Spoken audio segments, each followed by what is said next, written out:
ಬ್ರೇಕ್ನ ನಂತರ ಬೆಂಗಳೂರು ಮೆಟ್ರೋಗೆ ಸ್ವಾಗತ. Software engineer ಅಂತ ಮದುವೆ ಆದ ಹುಡುಗಿನ ಪೂರ್ತಿ ಅನುಭವಿಸಿದ. ಮಕ್ಕಳಾಗದೇ ಇದ್ದಾಗ ತನ್ನ ತಮ್ಮನಿಂದಲೇ ತಂದೆಯಾಗೋ ಪ್ರಯತ್ನಕ್ಕೆ ಕೈ ಹಾಕ್ದ. ಕಿರಾತಕ ಗಂಡನ ವಿರುದ್ಧ ಶಾಲಿನಿ ಕೊಟ್ಟ ಕಂಪ್ಲೇಂಟ್ ಆಧರಿಸಿ ಗಂಡ ರವಿಕುಮಾರ್ನನ್ನ ಪೊಲೀಸರು ಬಂಧಿಸಿದ್ದಾರೆ.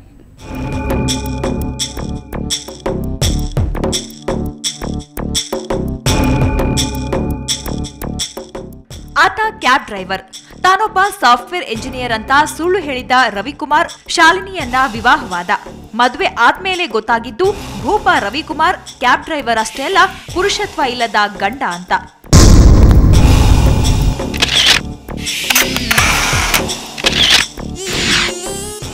ಶಾಲಿನಿಗೆ ಯಾಮಾರಿಸಿ ಮದುವೆ ಆದ ಈ ರವಿಕುಮಾರ್ ಪುರುಷತ್ವ ಇಲ್ಲದ ಮೋಸಗಾರ. ಈ ಭೂಪನ ಬಗ್ಗೆ ತಿಳಿದು ಆಕಾಶವೇ ಕಳಚಿದಂತಾದ ಶಾಲಿನಿಗೆ ಮತ್ತೊಂದು ಆಘಾತ ಕಾದಿತ್ತು. ತಾನು ತಂದೆ ಆಗ್ಲೇಬೇಕು ಅಂತ ನಿರ್ಧರಿಸಿದ ರವಿಕುಮಾರ್ ತನ್ನ ತಮ್ಮನೊಟ್ಟಿಗೆ ಮಲಗುವಂತೆ ಒತ್ತಡ ಹೇರಿದ. ಆದ್ರೆ ಪತಿವ್ರತೆ ಶಾಲಿನಿ ಒಪ್ಪದಿದ್ದಾಗ ಕಿರಾತಕ ರವಿಕುಮಾರ್ ಶಾಲಿನಿಗೆ ಮಾನಸಿಕ ದೈಹಿಕ ಹಿಂಸೆ ಕೊಡಲಾರಂಭಿಸಿದ. ನನಗೆ ಮಗು ಆಗಲಿಲ್ಲ ಅಂತ ಸ್ವಲ್ಪ ದಿವಸ ಇದು ಮಾಡಿ ಟೆಸ್ಟ್ ಮಾಡಿಸಿದ್ರು ನಮ್ಮ ಮನೇಲಿ. ಟೆಸ್ಟ್ ಎಲ್ಲ ಮಾಡಿಸಿದ್ಮೇಲೆ ಮತ್ತೆ ಅವ್ರಿಗೂ ಟೆಸ್ಟ್ ಮಾಡಿಸಿದ್ರು. ನನಗೇನು ಪ್ರಾಬ್ಲಮ್ ಇಲ್ಲ ಅಂತ ಗೊತ್ತಾಯಿತು. ಅವ್ರಿಗೆ ಪ್ರಾಬ್ಲಮ್ ಇದೆ ಅಂತ ಗೊತ್ತಾಗಿದ್ದ ತಕ್ಷಣ ಅವರಪ್ಪ ನೋಡಿದ್ರೆ ಮಗು ಆಗೋಕ್ಕೆ 10 ರೀತಿ ಇದೆ ಅಮ್ಮ, ಗಂಡನಿಂದಾನೇ ಎಕ್ಸ್ಪೆಕ್ಟ್ ಮಾಡಬೇಕು ಅಂತ ಏನಿಲ್ಲ ಅಂತ ಅವರು ಅಸಭ್ಯವಾಗಿ ಮಾತಾಡೋದು. ನಮ್ಮತ್ತೆ ನೋಡಿದ್ರೆ ನೀನು BFCD ನೋಡು, ನಿಂಗೆ ಅರ್ಥ ಆಗುತ್ತೆ, ನಾನು ನಿನಗೆ ಇದು ಮಾಡಿಕೊಡ್ತೀನಿ, ಗಂಡನ ಮಾನ ಉಳಿಸು ಫಸ್ಟು ನೀನು, ಆ ಥರ ನೋಡ್ಕೊಳ್ಳೋದು. ಶಾಲಿನಿಯ ಬಾಳಿನ ದುರಂತ ಕಥೆ ಇಲ್ಲಿಗೆ ಮುಗಿಯಲ್ಲ. ತನ್ನ ಗಂಡನ ಕಿರುಕುಳ ಸಹಿಸಿಕೊಂಡು ತನ್ನ ಶೀಲವನ್ನ ಬೇರೆಯವರಿಗೆ ಅರ್ಪಿಸಲು ಒಪ್ಪದ ಈಕೆಗೆ ಅತ್ತೆ ಮಾವನ ಕಾಟ ಶುರುವಾಯಿತು.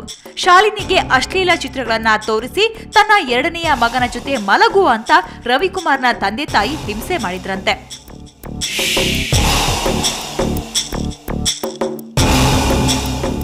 ಸ್ವಲ್ಪ ದೊಡ್ಡೊಬ್ಬರನ್ನ ಕುಂಡಿಸಿ ನಾವು ಮಾತಾಡಿ ಕರ್ಕೊಂಡೋದ್ವಿ ಟೆಸ್ಟ್ಗೆ ಅಂತ. ಅಲ್ಲಿ ಕರ್ಕೊಂಡೋದ್ರೆ ಅವನದೇ ಪ್ರಾಬ್ಲಮ್ ಇದೆ ಅಂತ ಗೊತ್ತಾಗಿದ ತಕ್ಷಣ ಅವರು ಇನ್ನೂ ಜಾಸ್ತಿನೇ ಇದು ಇವಳನ್ನ ಸಾಕೋದು ವೇಸ್ಟು, ಇವಳಿಂದ ನಮಗೇನಿದಿಲ್ಲ, ಏನಾದರೂ ಮನೆ ಬರ್ಸ್ಕೊಂಬ, ಇಲ್ಲಾಂದರೆ ನಿನ್ಗೆ ಹಂಗೆ ಮಾಡ್ತಿ ಹಿಂಗೆ ಮಾಡಿ ನನ್ನ ಮಗಳಿಗೆ ತುಂಬಾ ತೊಂದರೆ ಕೊಟ್ಟಿದ್ದಾರೆ. ತನ್ನ ಗಂಡ ಅತ್ತೆ ಮಾವನ ಕಿರುಕುಳಕ್ಕೆ ಬೇಸತ್ತಿರುವ ಶಾಲಿನಿ ಬೈಯಪ್ಪನಹಳ್ಳಿ ಪೊಲೀಸ್ ಠಾಣೆಯಲ್ಲಿ ಪ್ರಕರಣ ದಾಖಲಿಸಿದ್ದಾಳೆ. ಶಾಲಿನಿಗೀಗ ಮಹಿಳಾ ಸಂಘಟನೆಯ ಬೆಂಬಲ ಸಿಕ್ಕಿದೆ. ನಿನ್ನೆ ಮತ್ತೆ ಕರೆದಿದ್ರು ಅವರು. ಇವ್ರ ಜೊತೆ ನಾನು ಹೋಗಿದ್ದೆ ಮಾತುಕತೆಗೆ. ನಮ್ಮೆಲ್ಲರನ್ನ ಒಂದು 8-10 ಜನ ಕಣ್ಣೆದುರಿಗೇನೆ ಅವ್ರ ಫ್ಯಾಮಿಲಿಯವರೆಲ್ಲ ಸೇರಿ ಇವ್ರಿಗೆ ತುಂಬ ಹೊಡಿದ್ರು. 4 ಜನ ಮೇಲೆ ಕಂಪ್ಲೇಂಟ್ ಕೊಡಿಸಿದೆ. ಬಟ್ ಆ ಹುಡುಗನ ಮಾತ್ರ ಈಗ ಅರೆಸ್ಟ್ ಮಾಡಿದ್ದಾರೆ. ಅವ್ರ ಮನೆಯವ್ರನ್ನ ಯಾರನ್ನೂ ಮಾಡಿಲ್ಲ.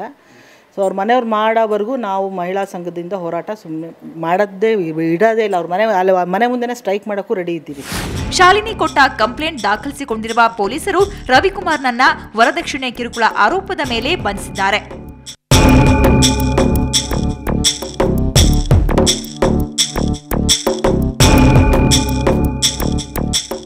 ಮುರಳೀಧರ್, ಕ್ರೈಮ್ ಬ್ಯೂರೋ, ಸುವರ್ಣ ನ್ಯೂಸ್ 24/7.